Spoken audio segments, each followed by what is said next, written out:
Hello, this is Vlad and a new author's story from my channel Amazing Stories of Life.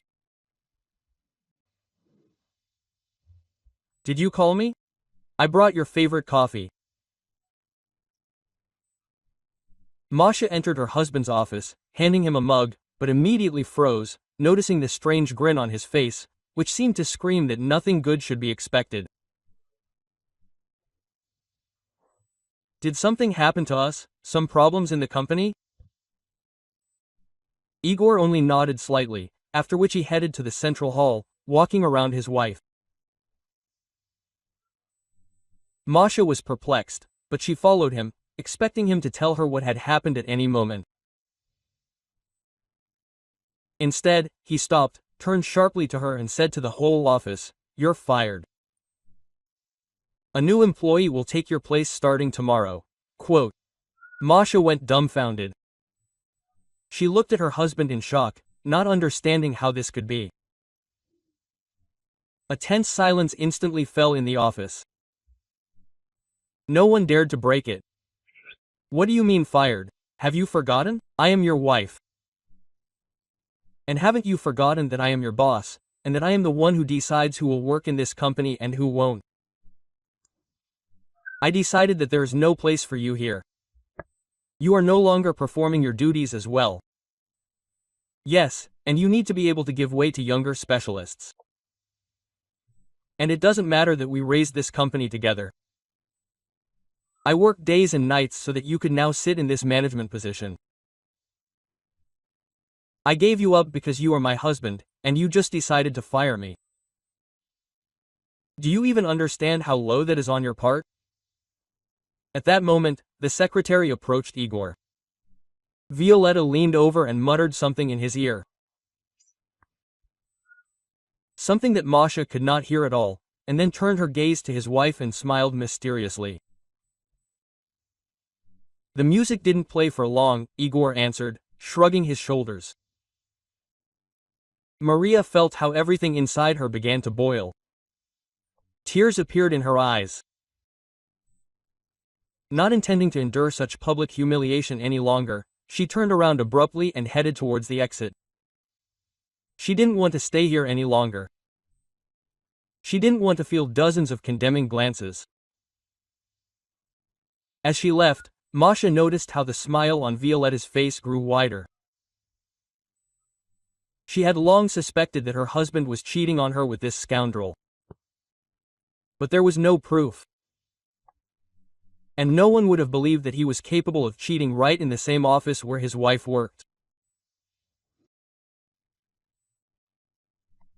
She had once tried to find proof, followed this couple, asked colleagues about when and how long Violetta entered her husband's office. But it turned out to be difficult to gather any information. Igor always gave his wife a ton of work, dumped all the most difficult projects and tasks on her. And, of course, she didn't have enough free time to follow him. And here's the outcome. Masha trudged towards home, realizing that there was no point in continuing to live with this man. She understood that there was nothing to save. There was no spark, let alone love. She tried to calm down and tried to convince herself that everything would be fine. But how to do it?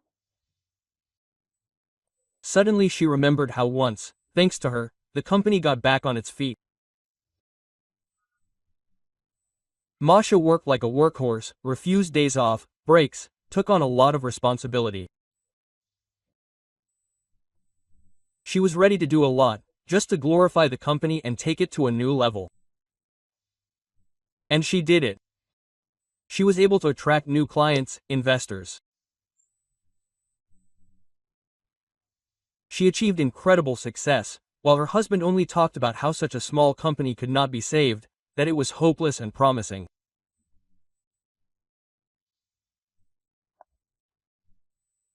But the moment he saw the truly worthwhile results of his wife's work, he literally changed his tune, suddenly began to show himself actively in Resvo, quickly won the favor of the management.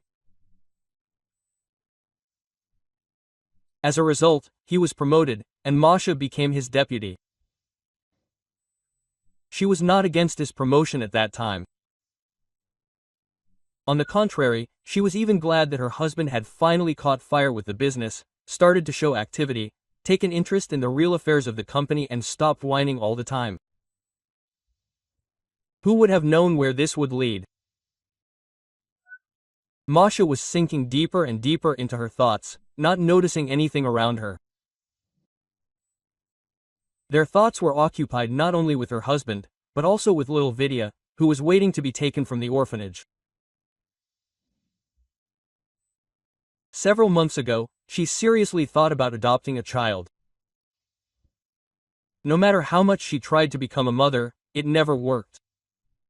Doctors threw up their hands, saying that her body was simply not ready for this. Therefore, the best option would be adoption. And so she decided, told her husband. He supported her. Together they chose a boy, whom they decided to adopt. They came to meet her all the time while the paperwork was being processed, and Vidya was impatiently waiting for his future parents.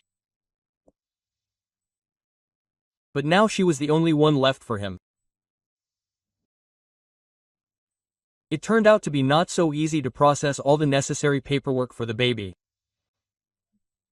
During the marriage, the husband registered all the property in his name, saying that it would be more reliable and safer, and there would be fewer problems if something happened. It turns out that he had long been thinking about breaking up right after receiving everything he needed, and there was no debt and happiness from the start.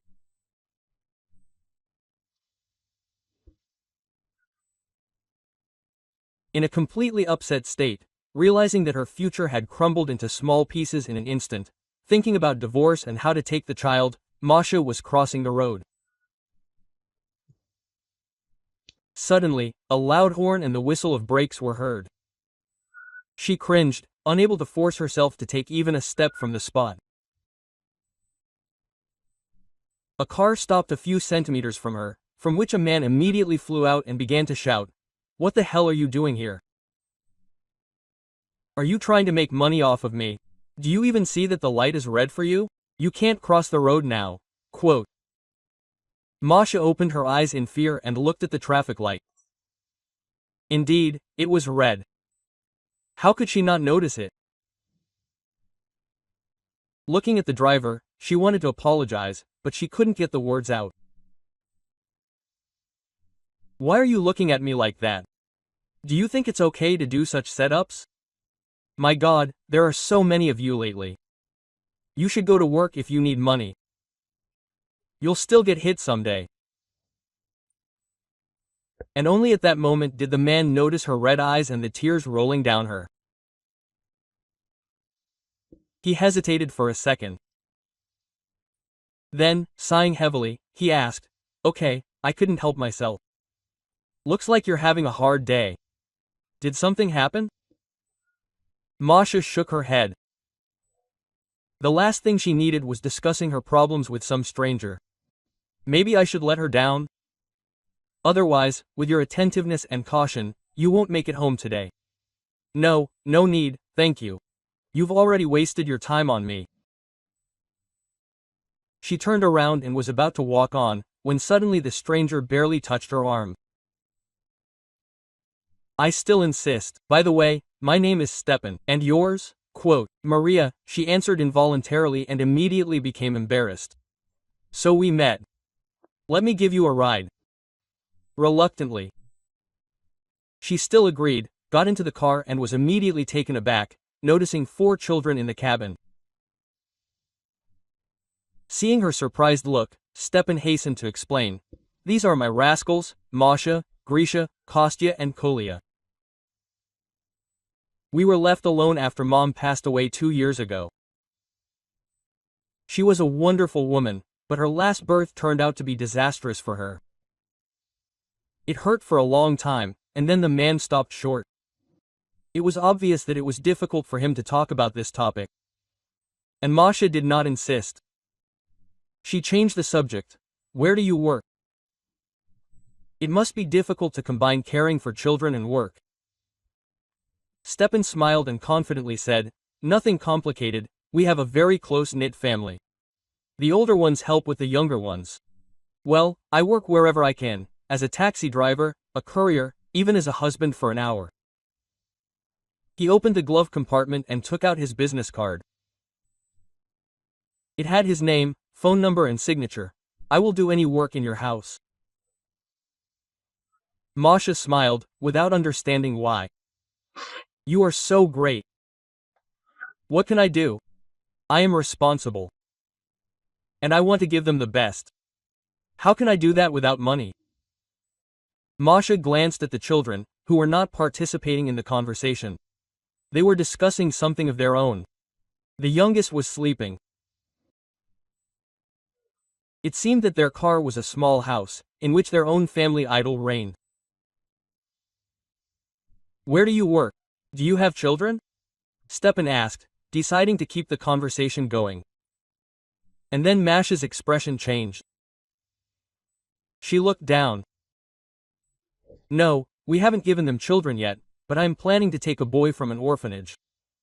I am currently collecting documents. And I was fired from work today. So I don't know where to turn yet." Masha decided not to tell the details of everything that happened. She was not ready to discuss it with anyone, so she omitted all the most important details. At that moment, the car slowed down near her house. Masha was about to open the door, and suddenly Stepan asked, "Do you want to work for our company as a dispatcher?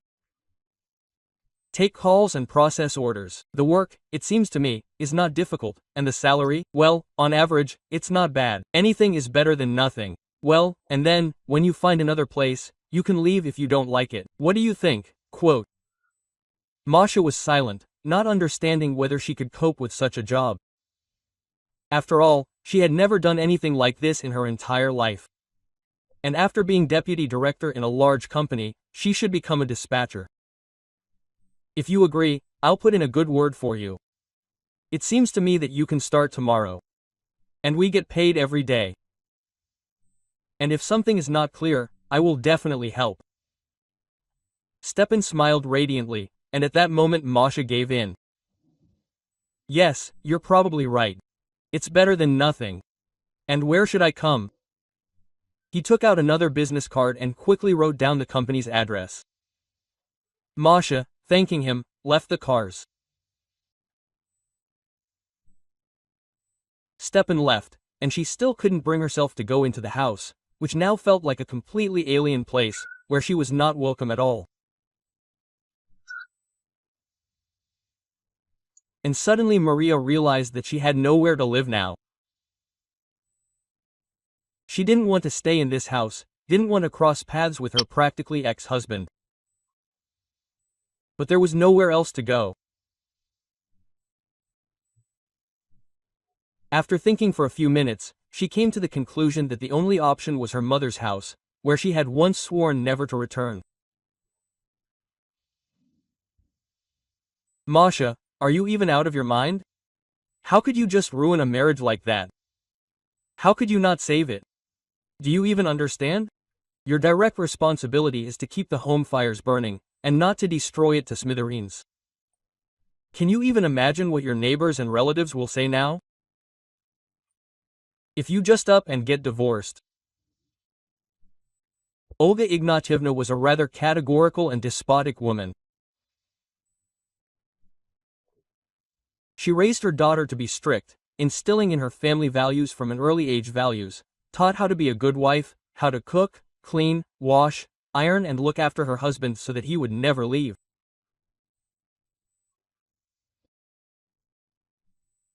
The irony was that the mother herself could not keep her husband.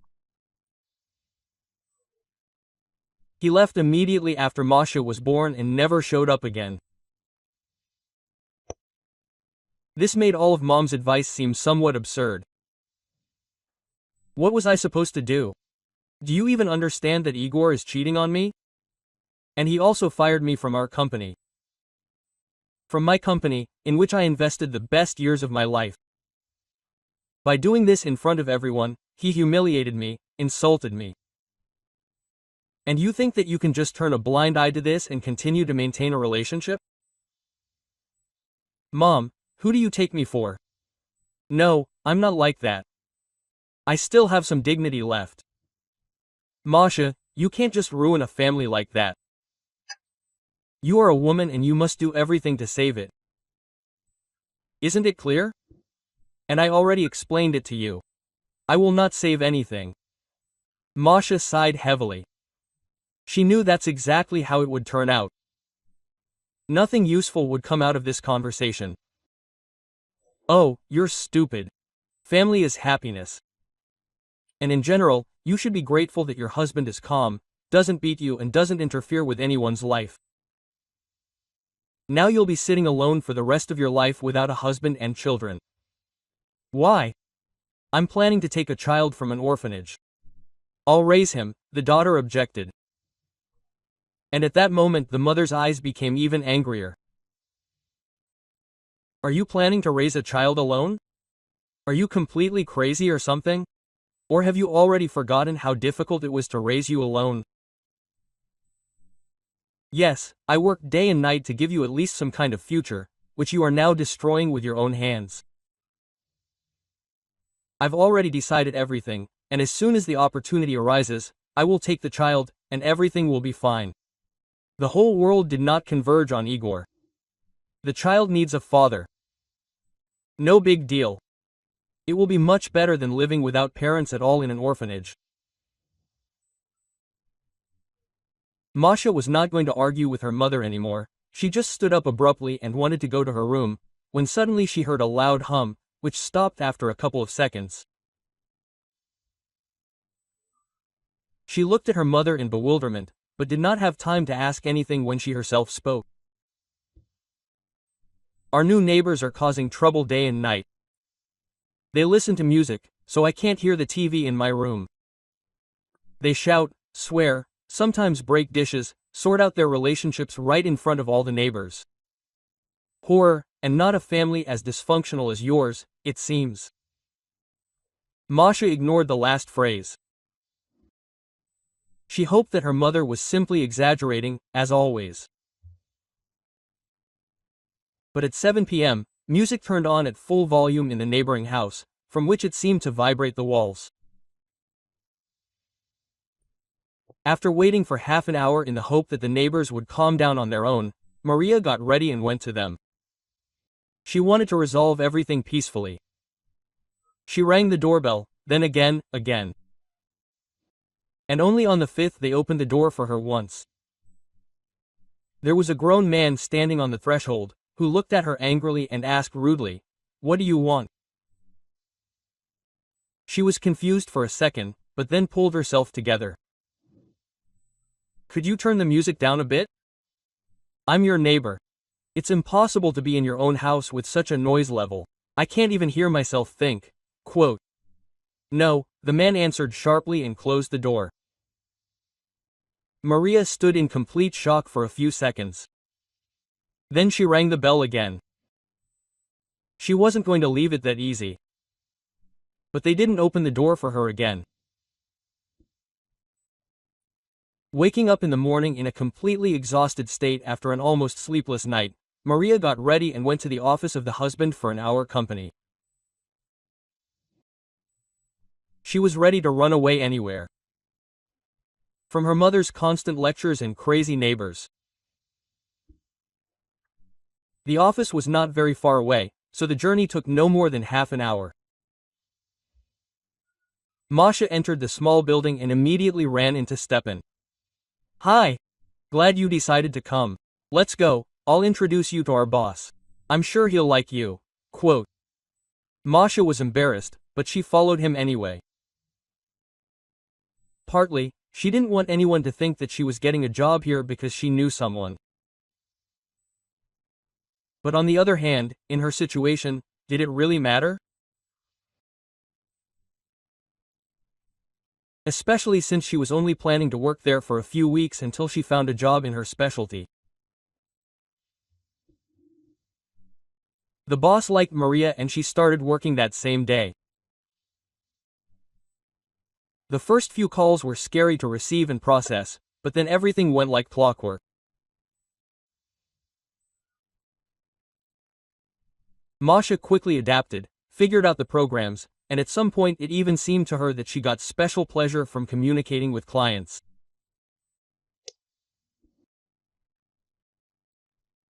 Orders came in almost every hour, so by the end of the working day, Masha was exhausted, but at the same time happy. She called a taxi when one of her new colleagues approached her. He looked at her carefully, and then calmly and confidently offered, "Let me give you a ride and we can stop at a cafe on the way." Masha looked up at him, pulled smile and replied, "Sorry, I'm really tired today, so I want to get home as soon as possible." "Come on, don't turn down a nice evening with a nice man," the colleague replied cheerfully, after which he took a step towards her.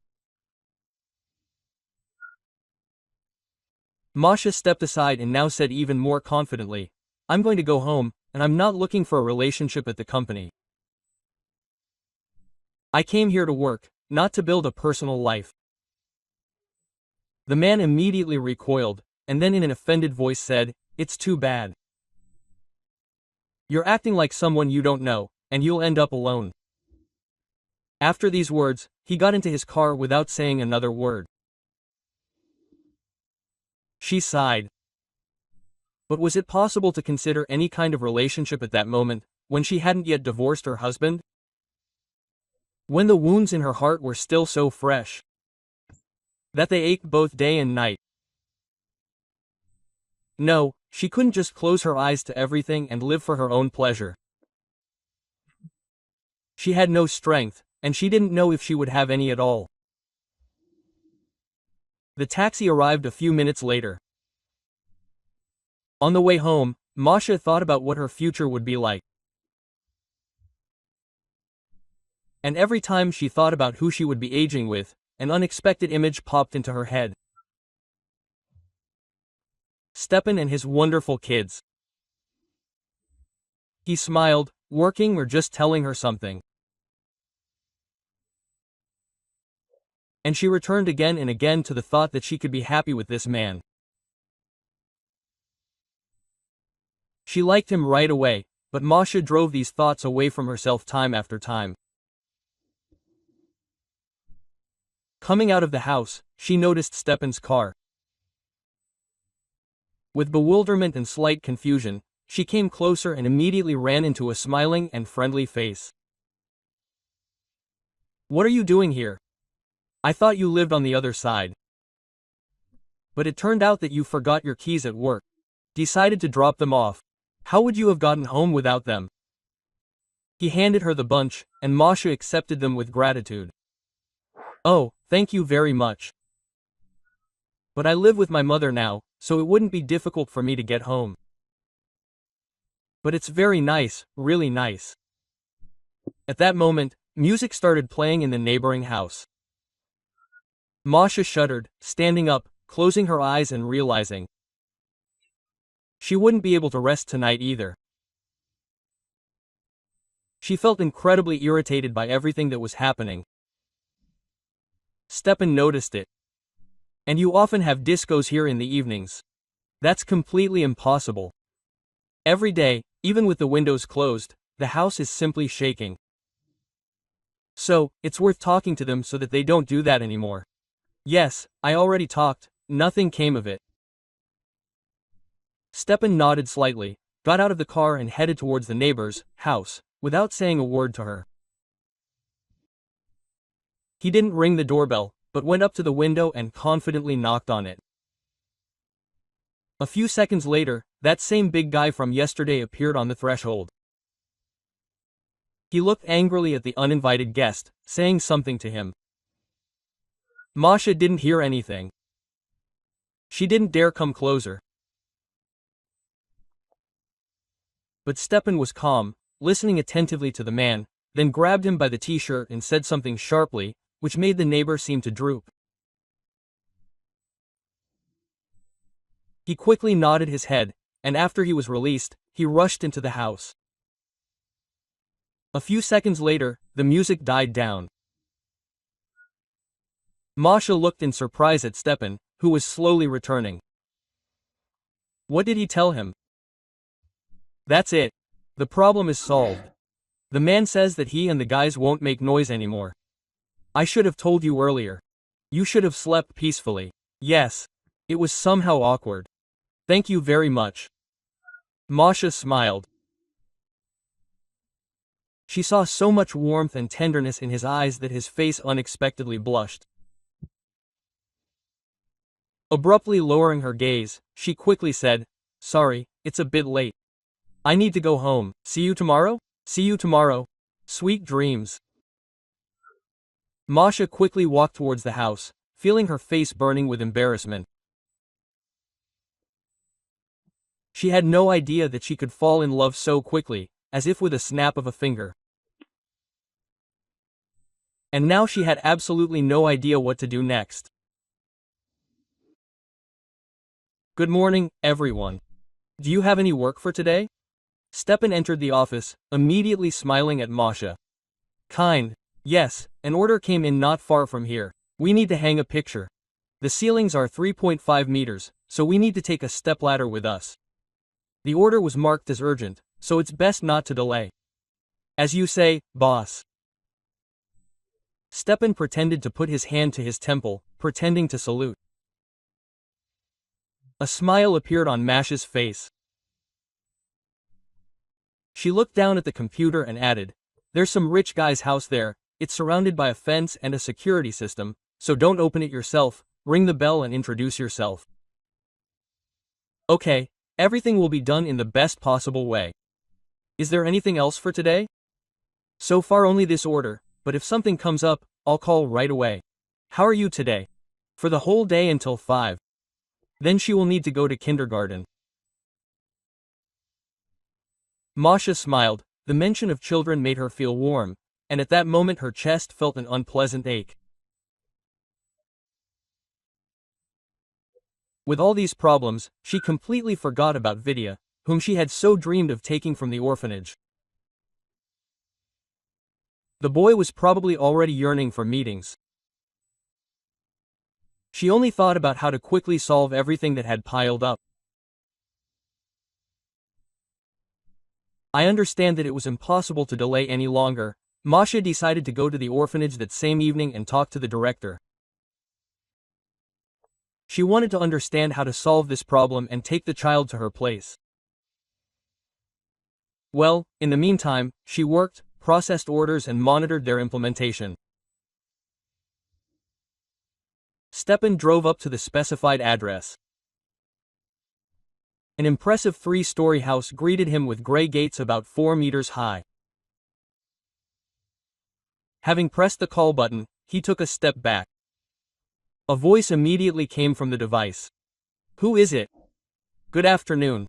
You called a craftsman to hang a picture. I have arrived. There was no answer. A few seconds later there was a squeak and the gate opened. Stepan looked inside warily, then grabbed his tools and went to the house. The yard was planted with greenery, he could hear dogs sitting down. Approaching the door to the house, he was about to knock, when suddenly it swung open. A short, plump man appeared on the threshold, making an extremely unpleasant impression. After looking closely at Stepan, he said, How much longer should I wait? I pay you money to make mistakes on my porch. Come on in quickly, I'll show you what to do. I still have my own things to do. You're always wasting my time. The owner turned around and went inside. Stepan followed him. So, you need to hang the painting in such a way that it covers the safe so that it doesn't attract outside attention. Here's the painting. The man pointed to the canvas standing a couple of meters away by the wall.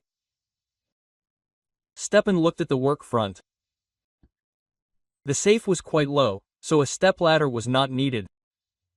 Why did he even take it with him? Okay, we'll do it. About 15 minutes, okay. Great, I'll send the calculation to your company by check. Good luck. The owner of the house turned around and headed for the exit. Stepan got to work, feeling that without this grumpy customer it had become much calmer. Having hung the painting, he took a photo to attach to the report on the work done. Then he headed back to the office. The next order appeared rather quickly. But before Stepan had time to leave for it, an unexpected call rang. Masha was busy processing the application.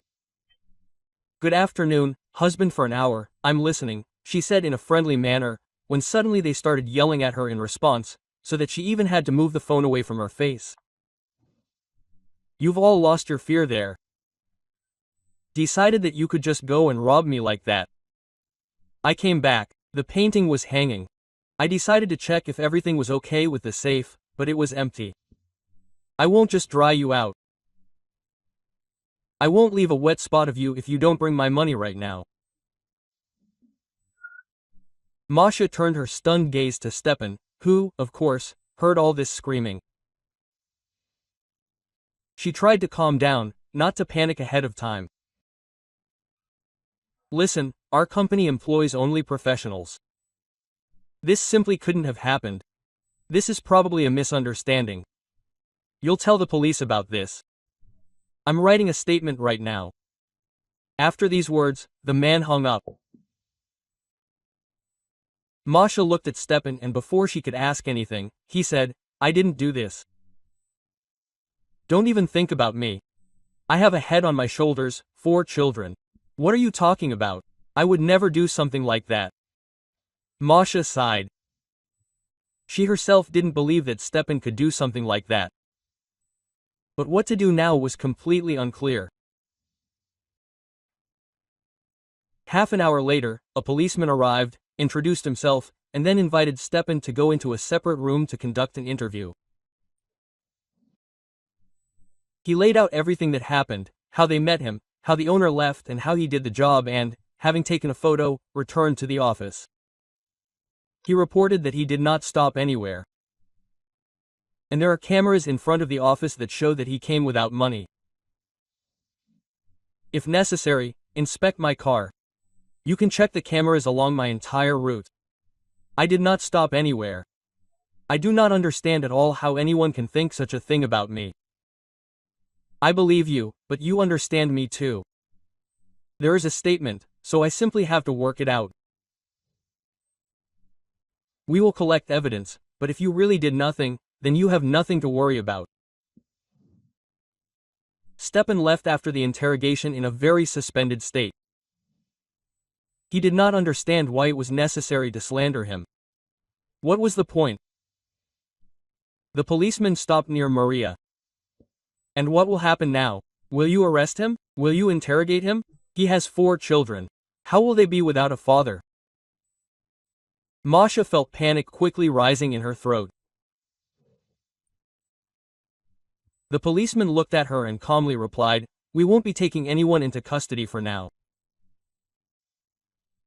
I'm heading to the crime scene now." The policeman turned to Stepan. "But it would be a good idea for you not to leave the city until the investigation is over. And stay in touch. If any questions arise, we'll contact you." Stepan only nodded briefly in response, and after the policeman left, he sank down on the sofa and said weakly, "Why did this happen to me? And who did I do wrong to?" Masha's heart was bleeding. She sat down next to him and carefully touched his hand. Quote, "I think everything will be fine. It's not your fault. It's just a test of life."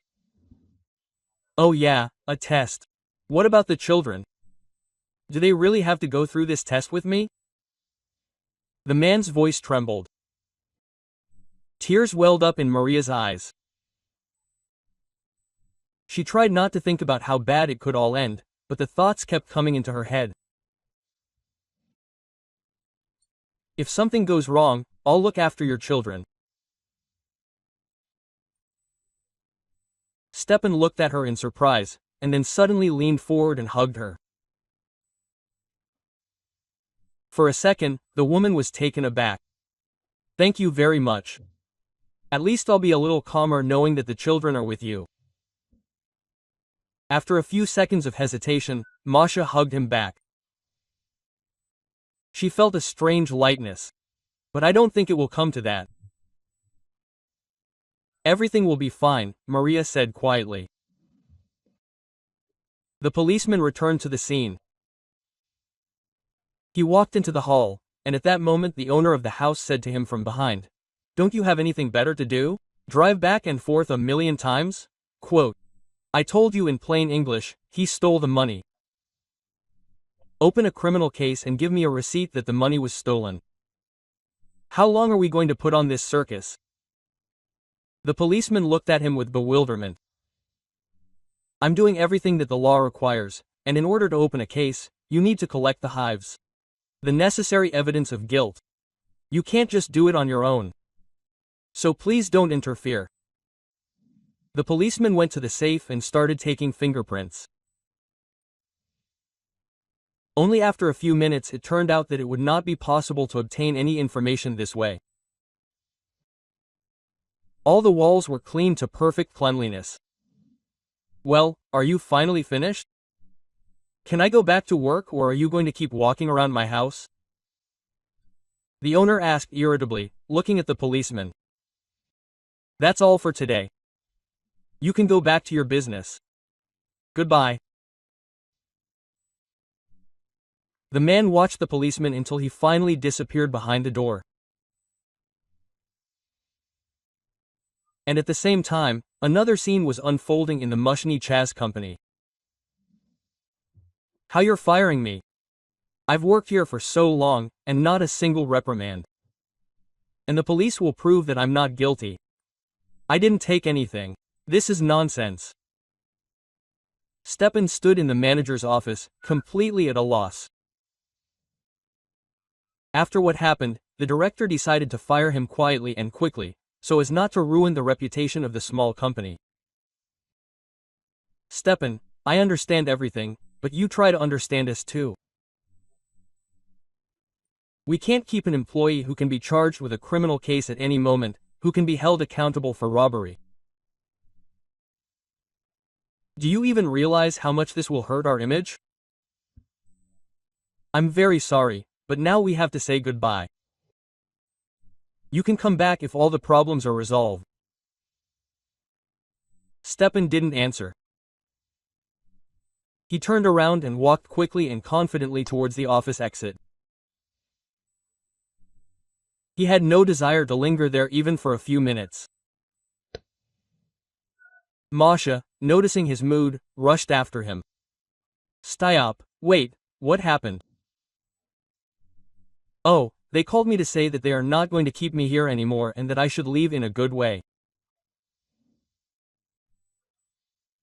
He got into the car, closed his eyes and leaned back in the seat, trying to calm down a little. Masha went to the open window. "Listen, it is impossible to prove something that did not happen. Believe in the best." Stop was silent. He was completely broken and depressed by all this. "It seems to me that the rich man did it on purpose. He called you to hang some pathetic picture, knowing that our company is small and we probably won't have our own lawyers. And then he specially called the police and wrote a statement. But it's not clear why he needs all this. I don't understand anything myself." For the next couple of weeks, Stepan got by with part-time jobs, drove a taxi, delivered orders in order to somehow support his family. Meanwhile, the investigation continued. The policeman found out that almost immediately after the victim wrote the statement, he was paid insurance in the same amount as the amount indicated in the safe.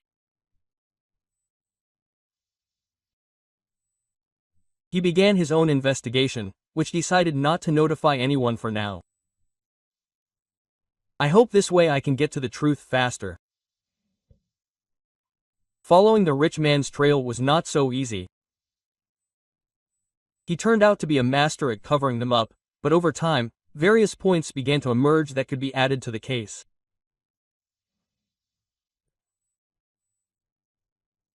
About a week after receiving the insurance, the rich man bought his young lover a new car, the price of which was exactly the same as the insurance and the missing amount taken together. While collecting evidence, the policeman did not notice that the rich man began to suspect something. And one evening, returning home after a difficult shift, he was attacked, beaten and left to die in the middle of the street. The policeman was noticed by a random passerby returning home from a girlfriend. The employee was taken unconscious with multiple bruises and fractures. All suspicions immediately fell on Stepan, whose case the policeman was handling. After all, ironically, the attack took place not far from his house. That same night, Stepan's house was the task force members broke in. They took the father of many children, allowing him to make one last call so that Masha would come and stay with his children. The woman became friends with them pretty quickly. She had to borrow money from a friend and take Olga from work. She prayed that everything would be okay with Stepan. A couple of times a week she still found time to drop by the orphanage and see Vidya, who had already stopped believing that they would take him away. Masha was depressed, broken, completely lost, but she still tried to live on for the sake of her children.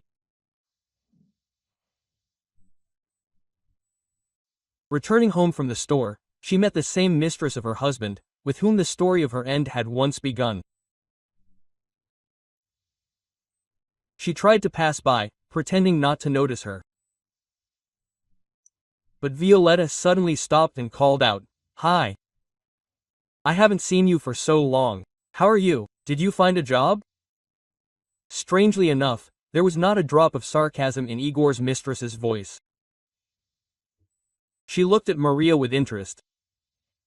"Thank you, everything is fine. I found both a job and a decent man, and what about you?" Masha was sure that Violetta would not say anything, but instead she sighed and said sadly, "Everything is just awful. Your husband has become some kind of tyrant. He has established such rules in the company that people themselves are running away. He fines for the slightest infractions, even me. He has changed the work schedule. He does not give days off for nothing. And vacations too. I tried to influence him, but it did not work. I don't even know what we should all do now. He will simply ruin the entire company." Masha felt that her soul became uneasy from such news. Her brainchild was simply destroyed, but she could not do anything about it. "Maybe you can somehow influence Igor? Tell him that at this rate he will be left without employees at all," Violetta suddenly suggested. And at that moment Masha was taken aback. "I have to tell your lover that he is wrong." "Why would that be?"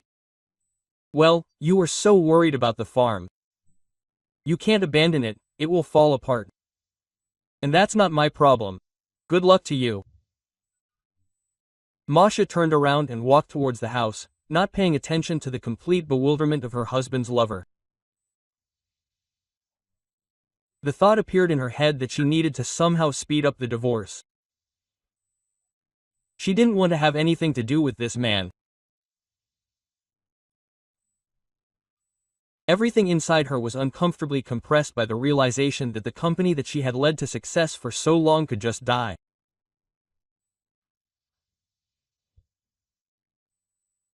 After Stepan's dismissal, Masha discovered in herself the ability to do small men's errands.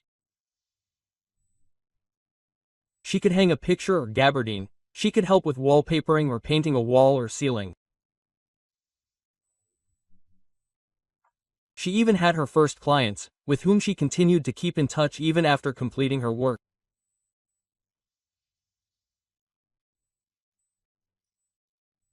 Now, being on leave, she took only simple and quick orders that could be completed in half an hour, and at the same time she could earn something. That evening, such an order came in. Masha was cleaning up after dinner when the phone rang. The number of Katya, the girl who replaced her in the office, appeared on the screen. "Hello, hi. Any work come up?" Masha asked immediately. No one bothered her for no reason. "Yes, hi, listen, I need to hang up an evacuation plan. Will you do it?" "Sure, send me the address. I'll go right now." "Great. Then I'll leave you for the order." A few seconds later, a message came to her phone. And the moment she read the address, she went speechless with shock. After all, this was the same company that her husband still managed. Pulling her cap down so that no one would recognize her, Maria entered the office and immediately moved to the place where the evacuation plan needed to be hung. She knew perfectly well where it should be located, because she herself had once dealt with similar issues. There was almost no one in the office. The work took less than half an hour. During this time, several employees passed by her, and she knew them personally.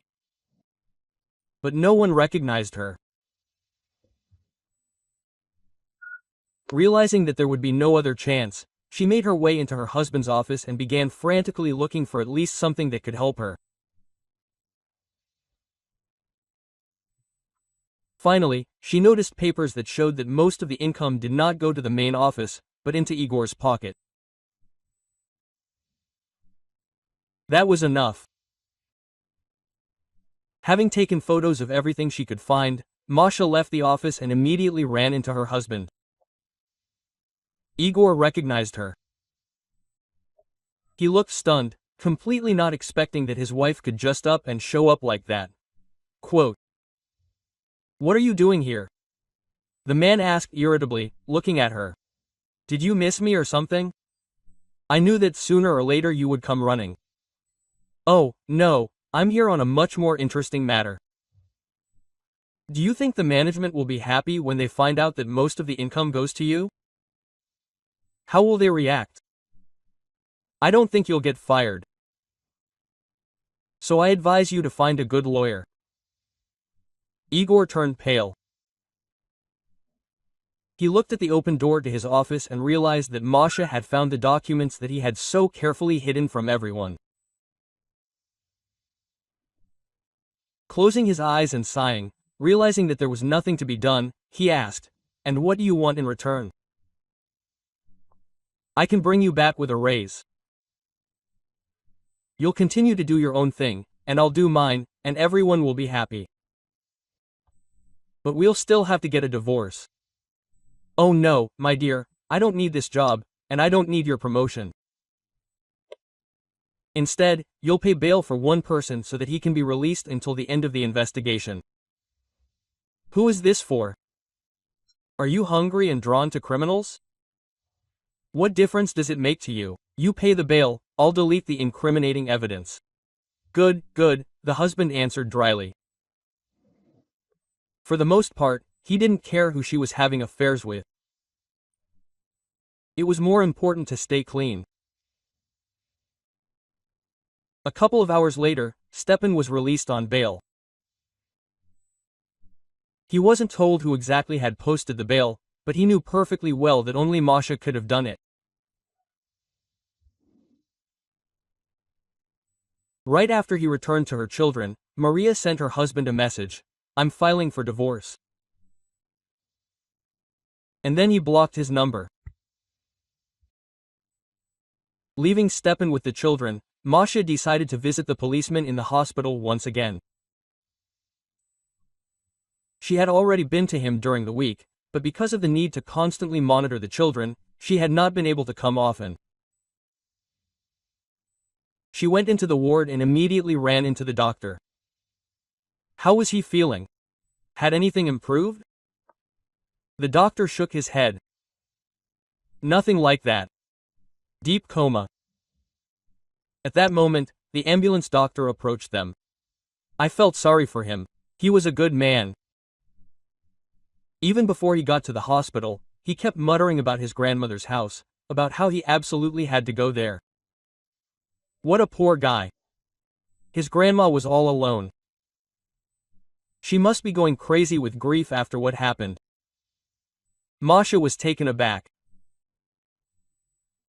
This was new information for her, and she thought that Grandma might have some information in the house.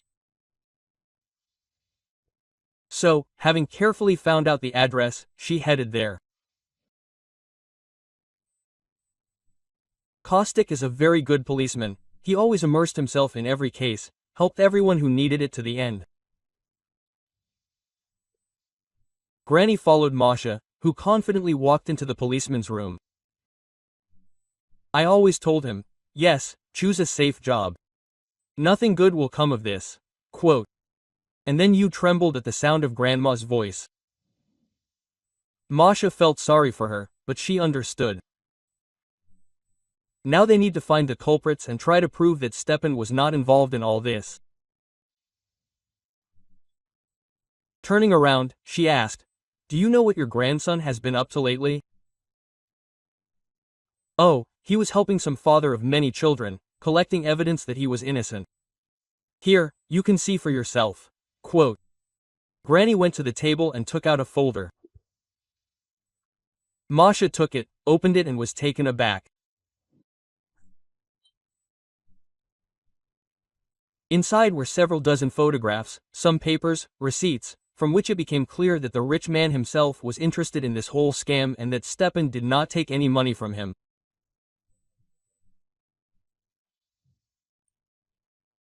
It turns out that the policeman was removed at the very moment when he had almost unraveled the tangle. Can I take this with me? Hand it over to the police? Quote. Masha asked, looking at Granny with hope and trepidation. Oh, uncertainly, my dear. Kostya never liked it when I said anything about his work. And now he would have scolded me too. Listen, to find those who attacked your grandson, these documents need to be given to his colleagues. And if you don't, they'll blame a completely innocent father of four, that same one. Please help. The grandmother hesitated for a few seconds, but then she finally allowed them to take all the documents. Maria immediately rushed to the police station. They reacted quickly, sent a squad to the address of the fraudster businessman. Stepan was cleared of all suspicions and charges. And from that moment on, his life began with a clean slate. 2 weeks after the case was closed, the policeman, who had been in extremely serious condition all this time, finally came to his senses. He finally told his boss what had happened and what he had been able to find out. In response, he received a very unexpected statement. Yes, we know, the case is almost closed. The woman who stood up for this father of many children found all your notes, brought them, and that freak has already been jailed. All charges against the suspect have been dropped. The main thing is that you came to your senses. By the way, the doctors say the prognosis is good, so you'll be running in a couple of weeks. Anyway, go on, rest, gain strength, and we're really looking forward to it. At that moment, Konstantin felt incredible relief. He was glad that at least someone was able to bring his case to an end, and the culprits got what they deserved. After the charges were dropped, Stepan did not dare to return to the husband for an hour company. He now experienced extremely conflicting feelings, realizing that he could be fired every time at the first problems or some absurdities. Therefore, after consulting with Masha, he decided to open his own company and provide a wider range of services. After Stepan's former colleagues found out that he had launched his own business, they immediately rushed to get jobs with him. Their company quickly began to make a profit. Regular customers began to appear, including clients from the old company who followed the masters. So in just 6 months, the young company took one of the leading positions. Realizing that things were going well, Masha finally decided to fulfill her longtime dream of adopting a child who had been walking all this time. After consulting with Stepan, she began collecting documents. But when she arrived at the orphanage, she found out that Vidya had already been taken away. How could that be? You knew that I was going to adopt him. I spent so much time talking to him, so much effort collecting documents. The headmistress was extremely surprised. She looked at Masha with bewilderment. Forgive me, but your husband was actively involved in the adoption. He also had all these documents in hand. And the child was taken, as I understand it, by his relatives, so there was no legal right to refuse. Masha felt like the world inside her had collapsed. How could he?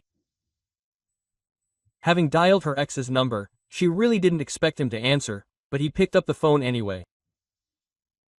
It's unpleasant when yours is taken away from under your nose. For some reason, after your company opened, mine went through a bad streak, all the deals fell through. So I decided that they were all a Maslenitsa cat. So I helped my friends adopt a boy. Bye. Igor hung up without waiting for her answer. Masha tried to call again, but her attempts were unsuccessful.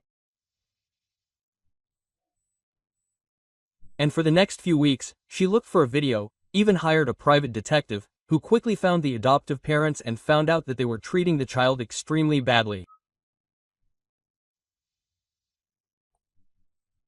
He immediately suggested an option to prove this, to install a wiretap on the child, which would record everything. Masha met Vidya at the very moment when he was walking home from school. He immediately recognized her and threw himself into her arms. Having explained everything, Masha promised to take him away. The incriminating evidence collected over several days was enough to file a report with the police and remove the child from the dysfunctional family.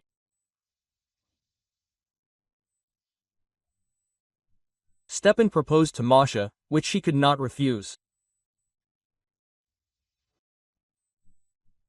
They had a modest but incredibly beautiful wedding. And immediately after that, she was able to quickly arrange guardianship of Nati, and now the family was happy.